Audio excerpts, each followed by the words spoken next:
तामिळनाडू विधानसभेच्या सर्व 234 जागांसाठी मतदान पार पडते। मुख्य लढत द्रमुक आणि अण्णा द्रमुक युतीमध्ये अभिनेते राजकारणी विजय यांचा टीव्हीके पक्षही निवडणुकीच्या रिंगणात उतरला। या निवडणुकीत अनेक दिग्गजांनी मतदानाचा हक्क बजावला। मुख्यमंत्री एम.के. स्टॅलिन, अभिनेते आणि नेते विजय, काँग्रेसचे ज्येष्ठ नेते पी. चिदंबरम, ज्येष्ठ अभिनेते रजनीकांत, कमल हसन, अभिनेता अजित यांनीही मतदान केलं।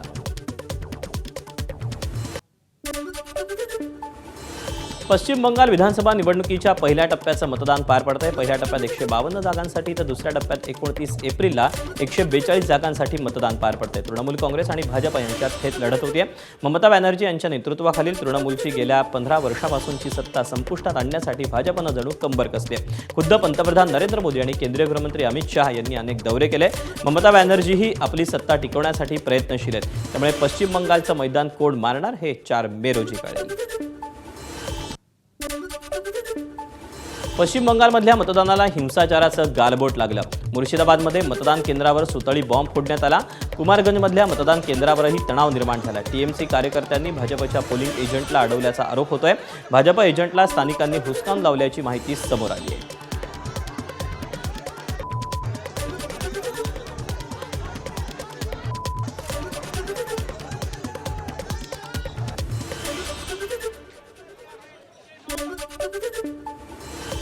पश्चिम बंगालमधल्या एका मतदान केंद्राजवळ हत्ती दाखल झाल्यानं काही काळ मतदान थांबवावं लागण्याची घटना घडली।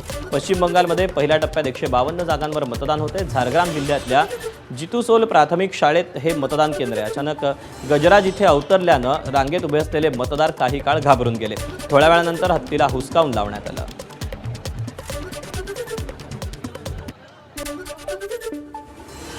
बारामती विधानसभा पोटनिवडणुकीसाठी पवार कुटुंबियांनी आपला मतदानाचा हक्क बजावला। मतदानाला सुरुवात होताच काटेवाडी मतदान केंद्रावर सर्वप्रथम उपमुख्यमंत्री आणि बारामती पोटनिवडणुकीच्या उमेदवार सुनेत्रा पवार मतदानासाठी दाखल झाल्या। त्यांनी मतदानाचा हक्क बजावला। त्यांच्यासोबत पार्थ पवार आणि जय पवार देखील होते। काटेवाडीतच अजित पवारांचे बंधू श्रीनिवास पवार यांनीही मतदान केलं। नंतर बारामती रिमांड होम मतदान केंद्रावर सुप्रिया सुळेंनी हक्क बजावला। पिंपळी गावात रोहित पवारांनी कुटुंबासोबत मतदान केलं। बारामतीत दुपारी 3 वाजेपर्यंत सरासरी 40.36% मतदानाची नोंद झाली। उपमुख्यमंत्री सुनेत्रा पवार मतदानानंतर माध्यमांशी बोलताना भावूक झाल्या। ही भावनिक निवडणूक असल्याचं सुनेत्रा पवार म्हणाल्या।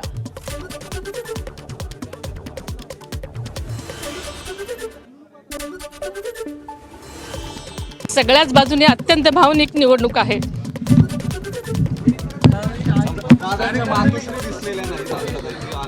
त्यांचं वय तुम्हाला माहिती आहे की त्यांचं वय जवळजवळ 89 वर्ष असल्यामुळे त्यांचं घरी मतदान झालेलं आहे। त्यांचे आज आशीर्वाद घेऊन मी आत्ताच इथे आलेले आहे आणि दादांशिवाय कुठल्याही गोष्टी आपल्याला करण्याची सवय नाही, पण आज आपल्याला हे मानून चाललं पाहिजे की दादा आपल्यात नाहीत आणि सगळ्याच बारामतीकरांनी लक्षात घेतलेलं आहे आणि ते मतदानासाठी बाहेर पडत आहेत।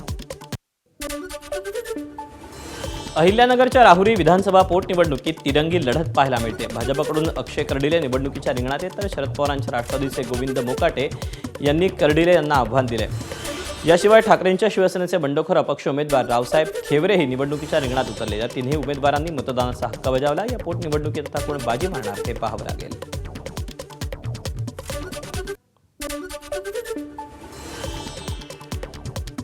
आज हा परिवार माझ्यासोबत एक कुटुंबासारखा उभा आहे, म्हणून मला पूर्णपणे खात्री आहे, विश्वास आहे।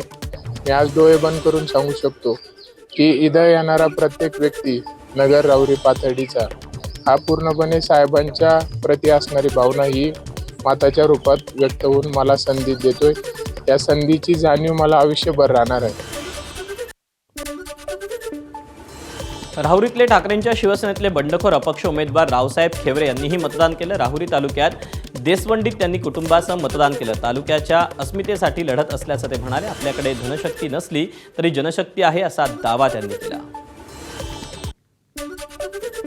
1,93,000 मतं आमच्या असताना आम्हाला उमेदवारी करू दिली जात नाही किंवा उमेदवारी अर्ज भरू दिला जात नाही।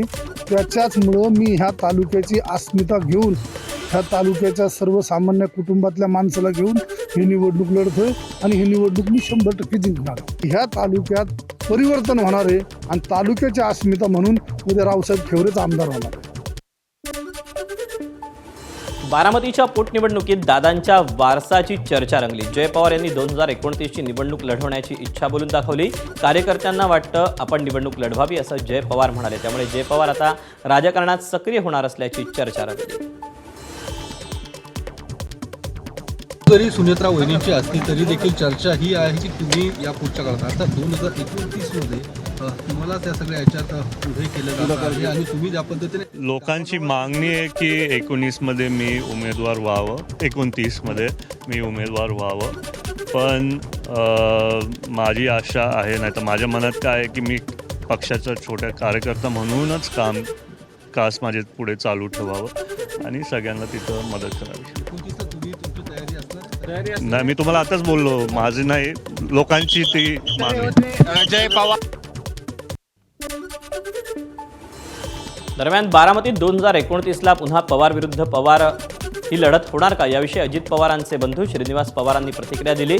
दादा म्हणायचे, जय नको राजकारणात पडू, पण लोकांचं बघून इच्छा झाली असेल असं श्रीनिवास पवारांनी म्हटलं.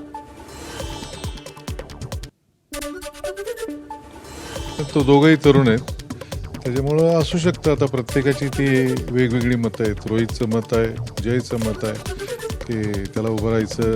फिरून फिरून त्याची पण इच्छा आहे, कारण मागं तो म्हणत होता की दादा म्हणायचं की रोहित नको याच्यात, आपलं जय नको याच्यामध्ये पुढे, चांगलं नाही आहे.